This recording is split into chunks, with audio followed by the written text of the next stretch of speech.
Aujourd'hui, je vais vous parler des datations des films Star Wars. Dans la plupart de mes vidéos, je mets toujours moins temps avant Yavin. Ils ont mis l'an 0 qui correspond à l'épisode 4, la bataille de Yavin.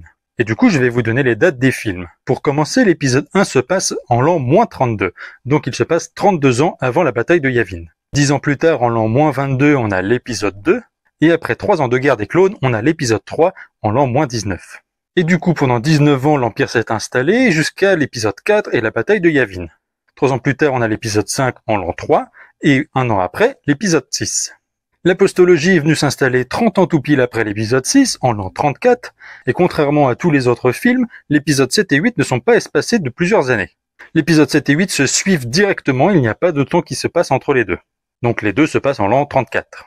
Et l'épisode 9 se passe un an après, en l'an 35. Ça, c'était pour les films de la saga Skywalker, mais il y a eu d'autres films Star Wars qui sont sortis. Déjà, on a le film d'animation The Clone Wars, sorti en 2008. Il se passe pendant la guerre des clones, et normalement, il se passe en l'an -22.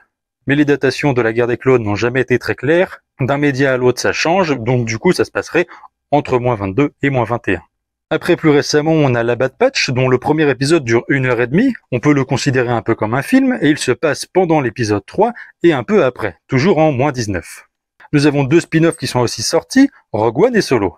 Les deux films ont une scène au début qui se passe plusieurs années avant l'intrigue totale du film. La première scène de Rogue One s'ouvre sur Lamu. C'est une scène où on voit Jyn Erso assez jeune et elle se passe en l'an -13. Et tout le reste du film se passe quelques jours avant l'épisode 4, donc en l'an -0. Et pour Solo, c'est pareil, les premières scènes se passent aussi en l'an -13, et on le retrouve 3 ans plus tard pour tout le reste du film en l'an -10. Et le film préféré des fans, Holiday Special, se passe en l'an 1, un an après l'épisode 4. Et on n'a pas assez souffert d'un seul téléfilm, il y en a deux autres. Ce sont deux téléfilms qui portent sur les Ewoks. On y verra la famille Towani, une famille d'humains qui s'écrase sur Endor. On a le premier qui s'appelle La Caravane du Courage et le deuxième La Bataille d'Endor. Mais qui n'a rien à voir avec la bataille d'Endor de l'épisode 6. Ces deux films se passent en l'an 3, la même année que l'épisode 5. Après, on ne sait pas si c'est avant ou après le film.